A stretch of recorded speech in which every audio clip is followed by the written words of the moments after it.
ஆன்மீக அன்பர்கள் அனைவருக்கும் வணக்கம். ஸ்ரீ சக்தி ஆன்மீக அறக்கட்டளை சேலம். விடைகளை தேடி இறைவனுடன் ஒரு பயணம். நம் அறக்கட்டளை சார்பாக தமிழ்நாட்டில் உள்ள பழமையான கோவில்களுக்கு சேவை பல செய்து கொண்டு வருகிறோம். அதில் நாகப்பட்டினம் மாவட்டம் சிக்கலுக்கு அருகில் உள்ள ஆவராணி என்னும் ஊரில் அமைந்துள்ள அம்பாள் ஸ்ரீ அபித குஜாம்பாள் அம்பிகா சமேத ஸ்ரீ அருணாச்சலேஸ்வரர் திருக்கோயில் ஆவராணி என்னும் ஊரில் அமைந்துள்ளது. இக்கோவில் மிக மிக பழமை வாய்ந்த கோவிலாகும். இக்கோயிலில் எவ்வித உதவியும் இன்றி இல்லாமல் இருந்தது. நம் அறக்கட்டளை சார்பாக பூஜை பொருட்கள், அபிஷேக பொருட்கள், எண்ணெய் என பல பொருட்கள், இறைவனுக்கு ஆடைகள் மற்றும் 2 வருடமாக நம் அறக்கட்டளை சார்பாக இறைவனுக்கு அர்ப்பணிக்கப்பட்டது.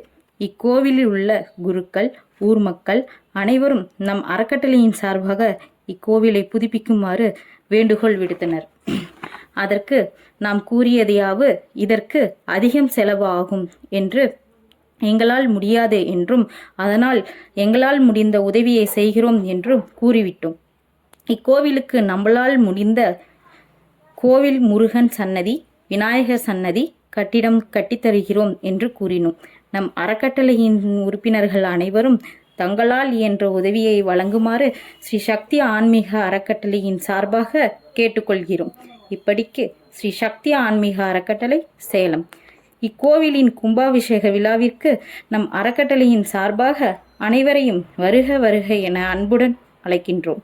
விரைவில் கும்பாபிஷேக விழா.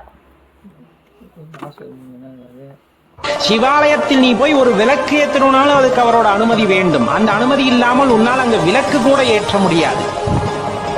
பல ஜென்மங்களில் புண்ணியம் செய்த ஒருவரால் தான் சிவாலயத்தில் சென்று விளக்கு ஏற்ற முடியும், சிவநாமம் சொல்ல முடியும், சிவாலயங்களை